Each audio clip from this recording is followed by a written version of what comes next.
Hi everyone, welcome to Pusa classes. This is your sir Aditya Wadhwa. I hope you all are great. सब बहुत बढ़िया है. चलो जी, आज अपना लेक्चर शुरू करते हैं. हम लोगों ने लास्ट क्लास के अंदर एक क्वेश्चन करा था फुल फ्लेजेड. यहाँ पर भी हम लोग अब आज एक और फुल फ्लेजेड क्वेश्चन करेंगे और आने वाली 2 3 4 वीडियोस में अब हमारे क्या चलने हैं, सिर्फ और सिर्फ full fledged questions. So let's see full fledged questions में मैंने आपको एक जो क्वेश्चन कराया था जर्नल एंट्री के साथ कराया था. अपनी मैंने जान लगा दी थी पूरी. बहुत एनर्जी लगी थी उसमें, बॉडी की नहीं लगी थी, सिर्फ माइंड की एनर्जी लगी थी. बहुत बड़ा क्वेश्चन हो गया था वो. डोंट वरी, इतना बड़ा क्वेश्चन नहीं आने वाला. या तो आएंगी जर्नल एंट्रीज या फिर सिंपली बोलेगा प्रिपेयर नेसेसरी लेजर अकाउंट्स. दोनों चीजें नहीं बोलेगा. 8 नंबर का हमारा ये क्वेश्चन है. Let's see the question, let's read it. और नीचे इसके एडजस्टमेंट्स हैं, फिर हम लोग एडजस्टमेंट करेंगे. मेरे को यहाँ पर पॉज कर लो. क्यों पॉज कर लो, सुन लो पहले. जिस बच्चे ने यहाँ पर revaluation account, partners capital account और बैलेंस शीट बनाना है, बना लो फटाफट से. सो दैट जब हम क्वेश्चन करने बैठे तो बीच में पेंसिल स्केल से लाइनें ना बनानी पड़े. पहले से ही बना करके रख लो. मेरे को पॉज कर दो and then start the question. Let's see. अब यहाँ पर Pankaj, Naresh and Saurabh are partners in a firm sharing profits in the ratio of 3:2:1. यहाँ पर ये रेशियो है. अब हमारा पेन नहीं चल रहा है यहाँ पर. देखते हैं क्या प्रॉब्लम है. एक बार इसको बंद करके हम दोबारा चालू करते हैं. इसको डेस्कटॉप पे मैं सेव करता हूँ. Let's see. नोट वन ये आ गया. आई होप अब चल जाएगा.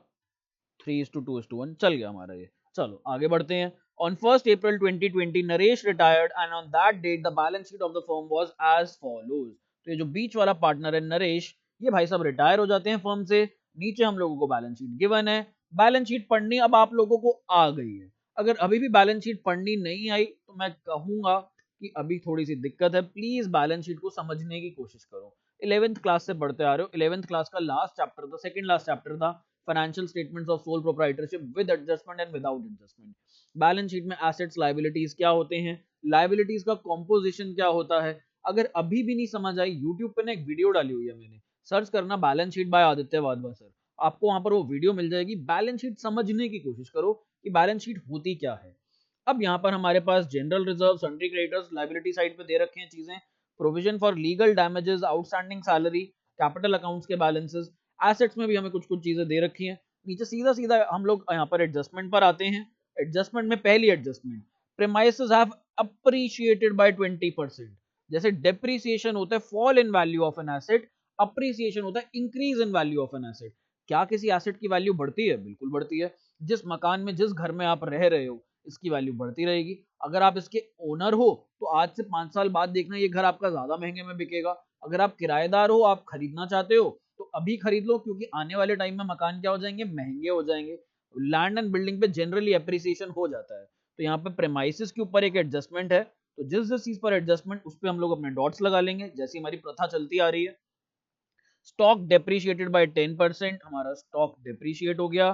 Provision for doubtful debts was to be made at the rate 5% on debtors. आगे हमने प्रोविजन बना लिया यहाँ पर डाउटफुल डेट्स जो था, यानी कि डेटर्स के ऊपर भी ऑटोमेटिक एडजस्टमेंट आ जाती है. Then it says further the provision for legal damages is to be made for rupees 1200 and furniture be brought up to 45,000. तो फर्नीचर पे है और प्रोविजन फॉर लीगल डैमेजेस पे भी हमारे पास एडजस्टमेंट है. Goodwill of the firm be valued at 42,000. तो ये वैल्यूएशन हुई है. तो वैल्यूएशन के लिए हम लोग क्या करते हैं, इसके लिए हम लोग पास करते हैं एडजस्टमेंट एंट्री. और हमारी एडजस्टमेंट एंट्री क्या होती है?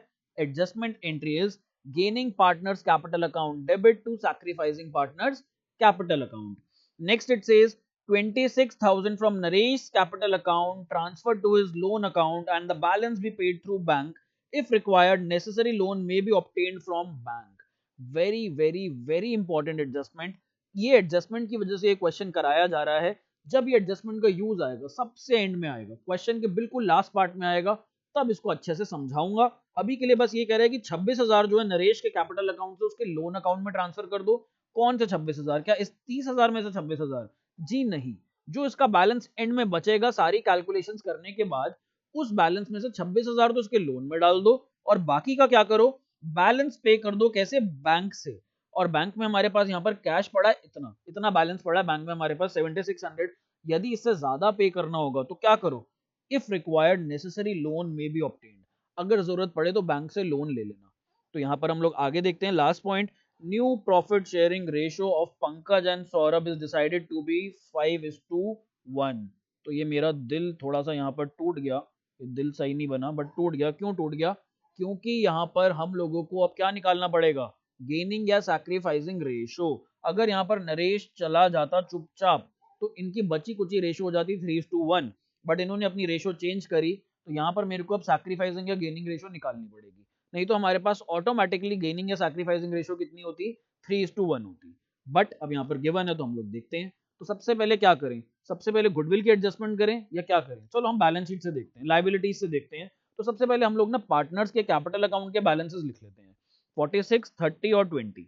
तो हम लोग ये लिख लेते हैं, ये कहां पर जाता है, ये जाता है हमारे पास पार्टनर्स कैपिटल अकाउंट में। तो यहां पर हम लोग बाय बैलेंस बी डी दोबारा से देखना पड़ेगा, 46, 30 और 20, 46, 30, 20। हिंदी में मेरे लिए तो आसान रहता ज्यादा याद करना, 46, 30 और 20। चलो जी, लेट्स मूव ऑन, आगे चलते हैं। ये हमने कर लिया। अब लाइबिलिटी साइड पे और क्या क्या है, जनरल रिजर्व है। जनरल रिजर्व का क्या कुछ गिवन है नीचे कि हम इसे कैरी फॉरवर्ड करेंगे, कुछ भी नहीं गिवन। अगर गिवन होता जनरल रिजर्व के बैलेंस को कैरी फॉरवर्ड करो या वहीं का वहीं रहने दो, तो हम इसको पड़े रहने देते। हम इसके लिए क्या करते, फिर एडजस्टमेंट एंट्री पास करते। बट यहाँ पर कुछ भी गिवन नहीं है, तो हम लोग सिंपली इसको डिस्ट्रीब्यूट कर देंगे किस रेशो में, इनकी ओल्ड रेशो में हम लोग इसको डिस्ट्रीब्यूट कर देंगे। तो ओल्ड रेशो यहाँ पर हमारे पास 3:2:1 है, ओरली कर सकते हैं। 3 + 2 + 1 का टोटल कितना होता है, 6 होता है। 12,000 को 6 से डिवाइड करोगे तो हमारे पास 2000 बचता है। तो 2000 इंटू 3, 2000 इंटू 2 और 2000 इंटू 1 कैसे करके दिखाता हूं यहाँ पर। बाय जनरल रिजर्व अकाउंट, तो ये हमारे पास आ जाएगा 2000 इंटू 3 6000, 2000 इंटू 2 4000, 642, ये हमारा बैलेंस आ जाएगा। मैंने 12,000 को बस 3:2:1 में डिवाइड कर दिया, डिस्ट्रीब्यूट कर दिया। So our general reserve is also done.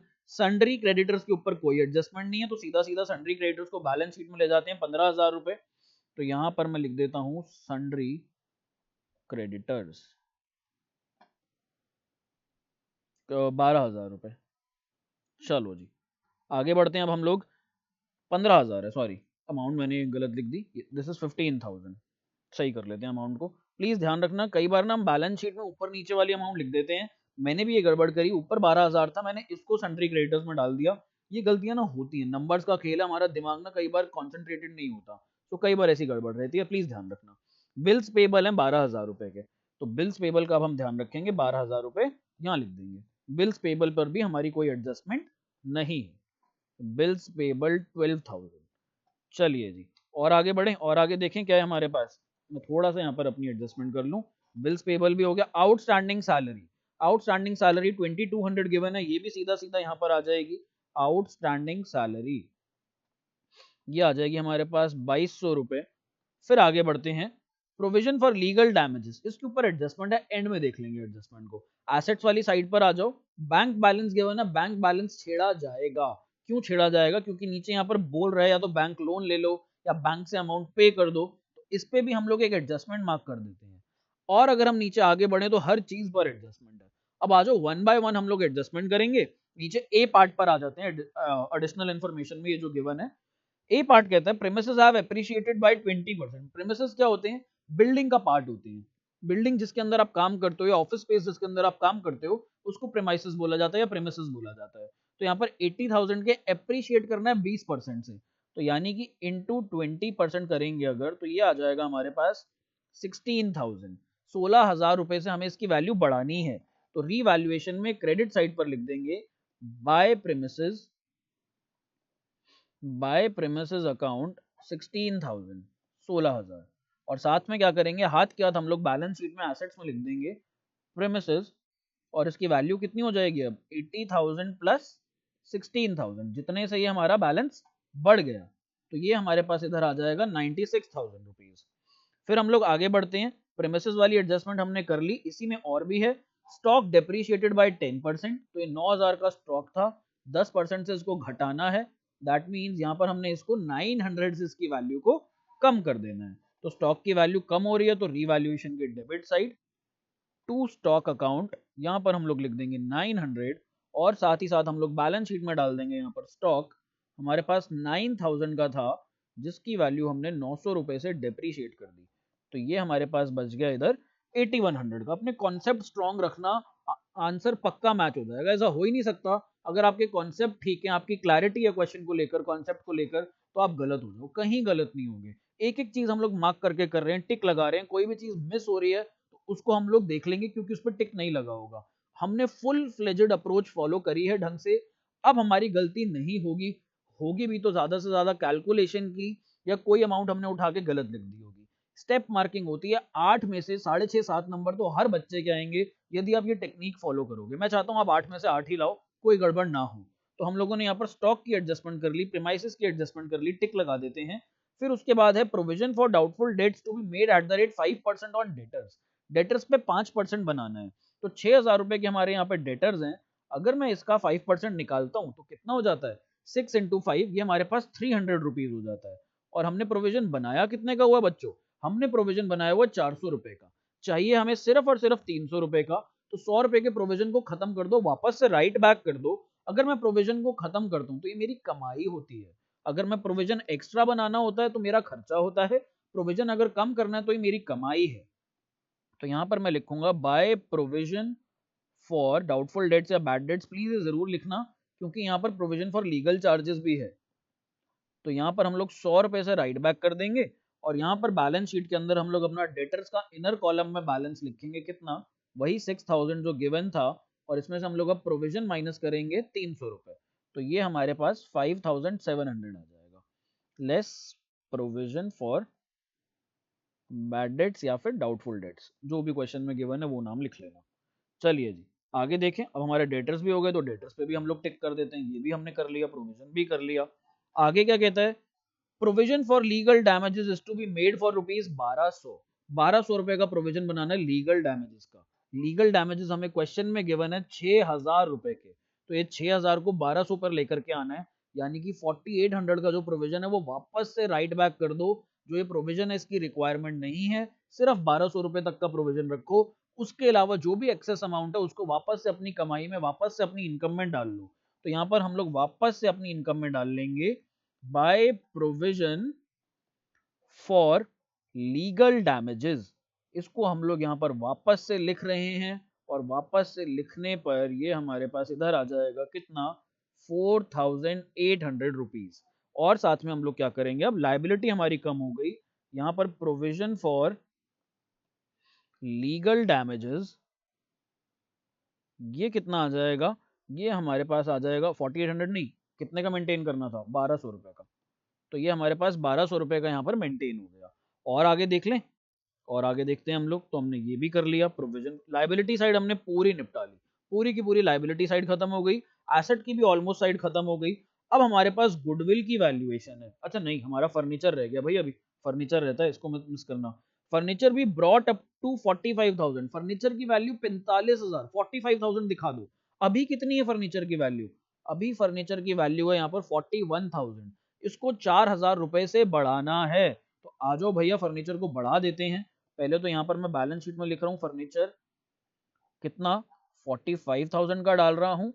फिर मैं उसके बाद यहाँ पर फर्नीचर के बारे में लिखूंगा। मेरा फर्नीचर बढ़ रहा है तो दैट मीन्स क्रेडिट साइड पर आ जाएगा, इनकम वाली साइड पर आ जाएगा। Bye furniture. और बाय फर्नीचर में हम लोग अपनी अमाउंट डालेंगे 4,000 रुपीज की। बहुत ही बढ़िया, एकदम मस्त चल रहा है हमारा क्वेश्चन। अभी तक हम कहीं नहीं फंसे। लेट्स सी, अब आगे फर्नीचर भी कर लिया हमने। अब हमारी अगली एडजस्टमेंट, ए एडजस्टमेंट पूरी की पूरी खत्म हो गई। जैसे ही खत्म हुई मैंने उस पर टिक कर दिया, सो दैट अब हम यहाँ तक कंप्लीट चल रहे हैं। आगे बढ़ते हैं। गुडविल ऑफ द फर्म भी वैल्यूड एट 42,000। यहाँ पर मैंने ब्रैकेट में पहले ही लिखा हुआ एडजस्टमेंट एंट्री। दैट मीन्स हमें यहाँ वर्किंग नोट बनाना पड़ेगा और गेनिंग रेशो निकालनी पड़ेगी। तो यहाँ पर हम लोग अपना वर्किंग नोट बनाते हैं। Working note number 1। यहाँ पर हम लोग लिखेंगे अपनी गेनिंग रेशो। गेनिंग रेशो का कोई मेरे को फॉर्मूला बताएगा? मेरे को आपकी आवाज आ रही है, एकदम बढ़िया आवाज आ रही है। हाँ, आ गया फॉर्मूला, आ गया, आ गया, बस यहाँ तक पहुंचा। और हमारे पास फॉर्मूला क्या होता है? सॉन्ग से मैंने आपको याद करवाया था कि भाई सॉन्ग वर्ड याद कर लो। तो यहाँ पर new ratio minus old ratio, this will be our formula. तो ये हमारा फॉर्मूला है। हमारे पास पार्टनर्स के नाम क्या है? मैं नाम देख लेता हूँ। पंकज, नरेश, सौरभ, PNS लिख लेता हूँ मैं यहाँ पर। एक पार्टनर है हमारा पी, चलो पंकज, नरेश, सौरभ पूरा ही लिख लेते हैं। पंकज, नरेश, सौरभ। चलो जी, न्यू रेशो कितनी थी? न्यू रेशो यहाँ पर नीचे क्वेश्चन में कहीं बोल रहा था 5:1 डी पार्ट में, तो हमने न्यू प्रॉफिट शेयरिंग रेशो को भी ले लिया, तो मैं उस पर भी टिक कर रहा हूँ। तो 5:1 यानी कि 5/6 और 1/6। नरेश की तो जीरो रहेगी क्योंकि ये भाई साहब क्या हो रहे हैं, रिटायर हो रहे हैं। ओल्ड रेशो क्या थी? 3:2:1 यानी कि 3/6। ओहो मजा आ गया, एलसीएम सेम है, बहुत सही। एलसीएम हमारा सेम है तो हमारे को तो अच्छा लगेगा यहाँ पर। LCM 6, 5 - 3 it is equal to 2/6। तो ये हमारे पास भाई साहब क्या कर रहे हैं, यहाँ पर गेनिंग रेशो में पॉजिटिव आ रहे हैं, दैट मीन्स ये गेन कर रहे हैं। फिर हम लोग नीचे चलते हैं, 0 - 2/6 एलसीएम 6, तो ये हमारे पास -2/6 आ जाएगा। तो ये सैक्रिफाइस कर रहे हैं। देखो जितना नरेश सैक्रिफाइस कर रहा है उतना ही पंकज गेन कर रहा है यहाँ पर। तो दैट मीन्स सौरभ का ना तो सैक्रिफाइस आना चाहिए ना गेन आना चाहिए, उसकी वैल्यू 0 आनी चाहिए, जो कि आ भी रही है। 1/6 - 1/6 ये हमारे पास 0/6 हो जाएगा। तो सारा का सारा शेयर जो नरेश ने छोड़ा वो किसने ऑक्यूपाई कर लिया? वो पूरा का पूरा शेयर ले गया यहाँ पर पंकज। तो हम लोग यहाँ पर गेनिंग टू सैक्रिफाइस में क्या एंट्री करेंगे? हम लोग करेंगे Pankaj capital account debit. Pankaj capital account debit, ये गुडविल की एंट्री हम लोग कर रहे हैं, to Naresh capital account, to Naresh capital account. मैंने पीछे कुछ गलत तो नहीं लिखा ना? नहीं लिखा, ठीक है। अब हम लोगों की गुडविल कितनी थी क्वेश्चन में? 42,000 की बोली हुई थी यहाँ पर। तो ये 42,000 को हम लोग किस में डिस्ट्रीब्यूट करेंगे? ये जो इनकी रेशियो आई है यहाँ पर, इसको हम लोग 42,000 से मल्टीप्लाई कर देंगे। तो किसी भी एक को कर लो, अमाउंट आ जाएगी, चाहे 2/6 को चाहे -2/6 को। 6 और 42,000 कट जाता है, कैसे कट जाता है? 7 की टेबल में। तो 7,000 इंटू 2 विच इज 14,000, और इधर -14,000 क्योंकि सैक्रिफाइस है। तो हमारे पास जो एंट्री आ गई यहाँ पे 14,000 और 14,000, 14 क्लियर। अब इस एंट्री की हम लोग पोस्टिंग कर देंगे इनके कैपिटल अकाउंट्स में। अब देखो यहाँ पर नरेश को गुडविल का पैसा मिल रहा है, तो नरेश के अकाउंट में तो क्रेडिट साइड जाएगा। बहुत बच्चे ना इस एंट्री में कंफ्यूज हो जाते हैं कि सर हमें समझ नहीं आता कि पार्टनर्स कैपिटल अकाउंट में एडजस्टमेंट एंट्री को कैसे पोस्ट करें। तो सिंपल सा तरीका है, भूल जाओ कॉन्सेप्ट, रटना भूल जाओ, बस ये ध्यान रखो नरेश जा रहा है, नरेश को गुडविल का हिस्सा मिल रहा है।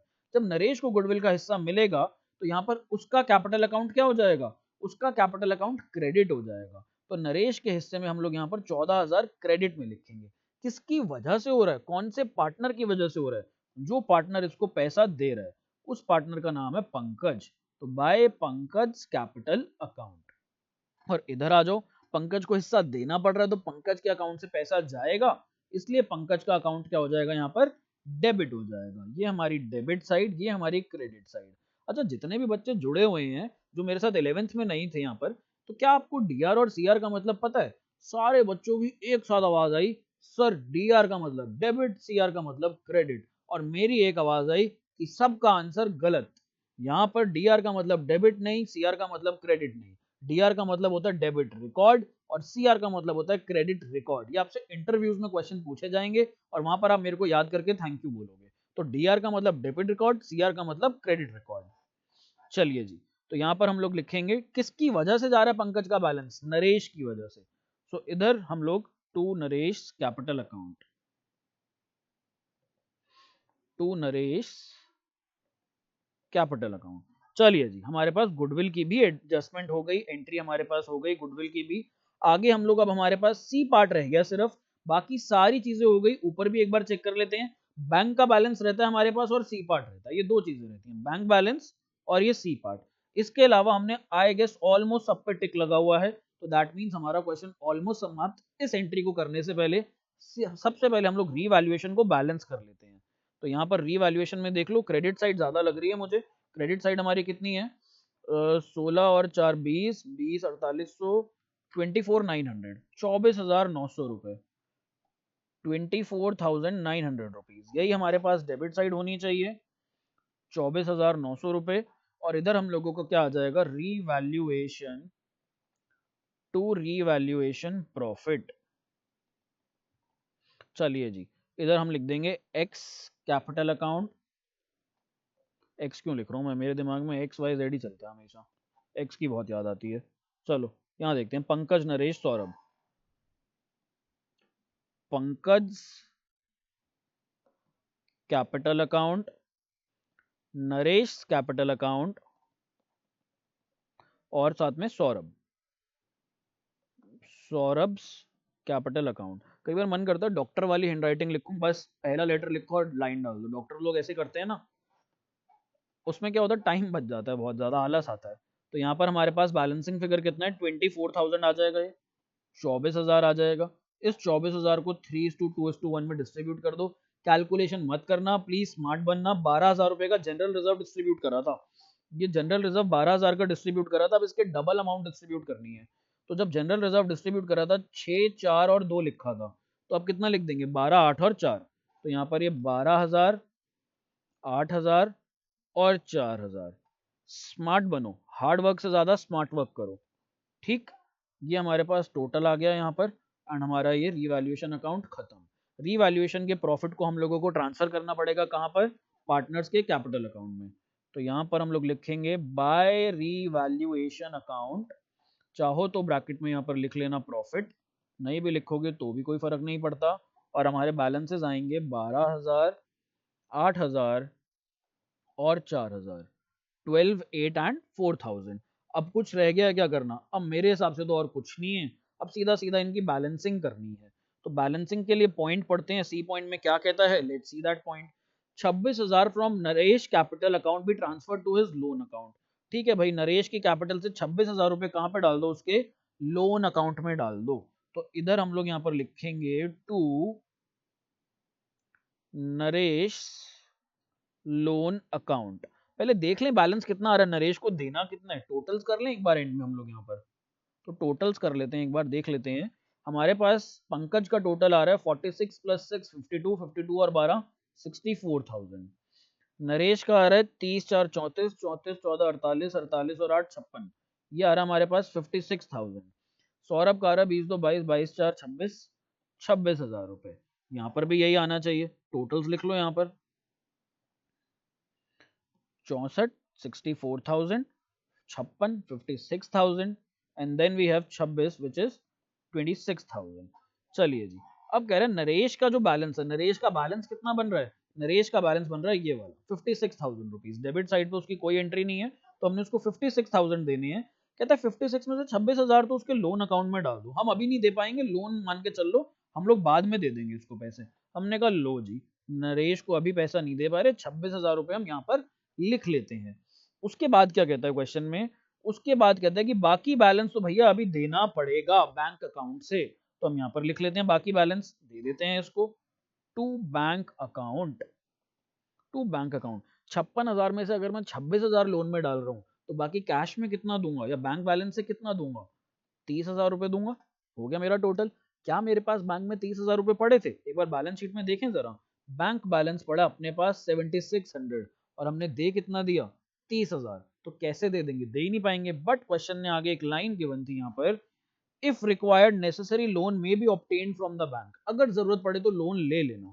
हमने 30,000 रुपए पे करने थे और हमारे पास पड़े थे सिर्फ 7600, तो बैंक से लोन कितना लेना पड़ेगा मेरे को, यहाँ पर मेरे को बैंक से लोन लेना पड़ेगा 22,400 रुपए का।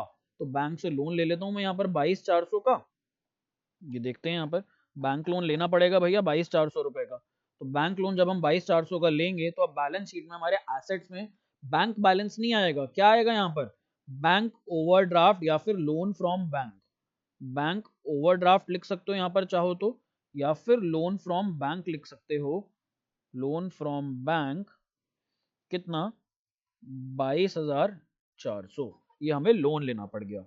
आगे बढ़ते हैं, क्या और कुछ करना है, बाकी पार्टनर्स की भी तो बैलेंसिंग करोगे, बैलेंस सीडी भी तो निकालोगे। ये जो मैंने रेड में लिखा है ये सारे ना हमारे बैलेंसिंग फिगर्स हैं काइंड ऑफ। तो बैलेंस सीडी हम लोग लिख लेते हैं यहाँ पर। इसका आ जाएगा 50,000, 50,000 रुपये पंकज का बैलेंस, और सौरभ का बैलेंस आ जाएगा 26,000 रुपये। अब यहाँ पर पोस्टिंग्स कर देते हैं हम लोग। तो यहाँ पर सबसे पहले क्या डालेंगे, लाइबिलिटीज में क्या क्या जाएगा, कैपिटल अकाउंट के बैलेंसेस तो जाएंगे ही जाएंगे, साथ में अगर कोई लोन है तो लोन भी जाएगा। तो लोन क्या है यहाँ पर, नरेश लोन। नरेश लोन, जो हमने नरेश को पैसा देना है, अभी हमने उसको लोन में कन्वर्ट कर दिया, कितना, 26,000 रुपए। और साथ में हमारे पास यहाँ पर एक और चीज है, क्या है यहाँ पर एक और चीज हमारे पास, हमने कुछ गड़बड़ करी है क्या, 400, 200, 200, 800, ठीक है, नहीं हमारा मैच कर जाएगा आंसर। कैपिटल अकाउंट के बैलेंसेस लिख लो। कैपिटल अकाउंट में हमारे पास किस किस का बैलेंस है, पंकज का बैलेंस है और सौरभ का बैलेंस है। तो कितना कितना है, पंकज का आ रहा था 50,000 और सौरभ का आ रहा था 26,000 रुपये। टोटल कर लो तो ये हमारे पास 76,000। आई होप हमारी बैलेंस शीट मैच करनी ही चाहिए। अगर नहीं मैच हुई मैं तो रो पड़ूंगा, मेरे तो आंसू निकल आएंगे। आप लोग देख लेना आपको क्या करना है। एसेट साइड का टोटल कर लेते हैं, 96 प्लस 8100 प्लस 5700 प्लस 45,000, तो ये आ रहा है 154,800।